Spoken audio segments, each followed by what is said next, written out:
अगर यही न्याय है और अगर सत्ता पक्ष की ओर से इस तरह के बयानात सामने आ जाएं, ये देखिए तस्वीरें भी हम यहां पर लगातार दिखा रहे हैं कि किस तरह से पीट दिया जाता है। ये पहले तो कल की तस्वीर हम दिखा रहे हैं कि हमलावर पकड़ा जाता है, लेकिन फिर उसके बाद हम दिखा रहे हैं कि किस तरह से वहां पर उसको पीट दिया जाता है।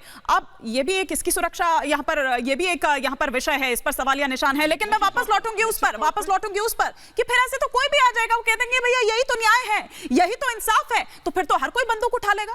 आप ये देखिए, जब उत्तर प्रदेश में शासन व्यवस्था चुस्त दुरुस्त हुई, एक कहावत, बड़ी कहावतें हुई इसके पहले, तो डाल डाल तो मैं पात पात, तो ये जो इनका मॉडस ऑपरेंडी है, पहले ये खिलौना किसी के पास नहीं था, अब इनके पास भी कंटेंट उपलब्ध और कैसे उसको प्लान और शर्मा जी 2 मिनट आप सुन तो लीजिए ना, मैं फेवर की बात नहीं कर रहा हूं, समाज की कंप्लीट करने देते हैं। हाँ, एक बार सुन लीजिए थोड़ा सा।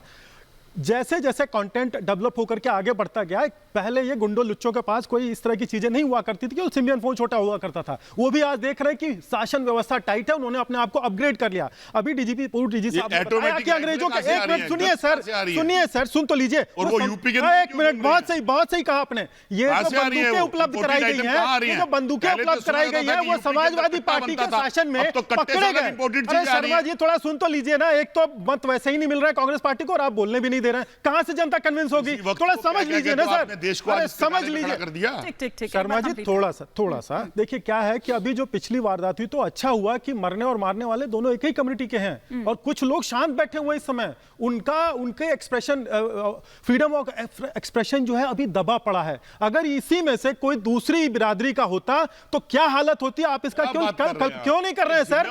नहीं, जिम्मेवार नहीं क्या? आप देखिए उत्तर प्रदेश के शासन, आप आज भी इसके अंदर भी ध्रुवीकरण कर रहे हैं, आप बात कर रहे हैं सर। नहीं, अभी वो अपराधियों की जाति बांट रहे थे और आप ध्रुवीकरण का मतलब क्या बात कर रहे हैं आप? एक सुन लीजिए सर, आप अगर नहीं सुनिए शर्मा जी, अगर आप थोड़ा सोशल मीडिया पे एक्टिव हैं तो जाके देख लीजिए, जो लोग अतीत के समय में आवाज उठा रहे थे आज उनकी सक्की बंद है, वो गायब है।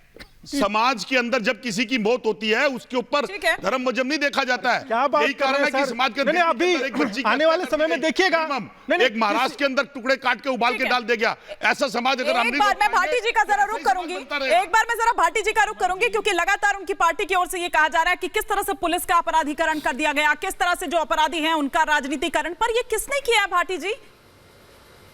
पुलिस के इकबाल पर लगातार आप सवाल उठा रहे हैं, लेकिन आरोप आप पर भी लग रहा है कि आपके टाइम पे तो गुंडों का ही इकबाल बचा था।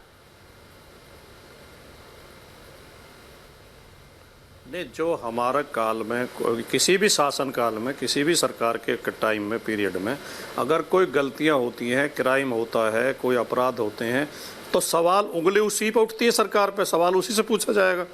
वर्तमान की घटनाओं के लिए भी क्या हमसे ही सवाल पूछा जाएगा? जो वर्तमान में घटना हो रही है उसमें तो थोड़ा हिम्मत और हौसला करो, वर्तमान सरकार से सवाल पूछो। हम तो सवालों के घेरे में रहे हैं, हमारे खिलाफ तो चुनाव में भी रिजल्ट आ गया। ठीक है, सिंह जी को भी जरा ले आइए भाटी जी के साथ। जी आप कंप्लीट करिए। बीच में चिल्लाने की नहीं, आप कंप्लीट करिए। हाँ, मेरी बात पूरी हो जाने था, फिर आप अपनी बात कहना। लेकिन जो रंजन जी ने तो एक और ही गजब बात कह दी। रंजन जी कह रहे हैं कि बाहर तो पुलिस ने ऐसा माहौल बना दिया है कि हत्यारे हत्या ही नहीं कर पा रहे, अब तो कोर्ट के अंदर आके हत्या कर रहे हैं, पुलिस की कस्टडी में कर रहे हैं। मतलब सोनी सड़कों पे तो उनकी हिम्मत नहीं हो रही हत्या करने की, पुलिस कस्टडी में आके वो हत्या कर रहे हैं मजबूरी में। अपराधियों को इतना भयभीत कर दिया इस सरकार में। जब इस तरह के कुतर्क पेश किए जाएंगे, इस सरकार के पास कोई तर्क और कोई सफाई तो है नहीं, कुतर्क हैं और झूठी आशाएं हैं, झूठे वादे हैं, झूठे लॉलीपॉप हैं, इनके पास कोई ठोस योजना नहीं है।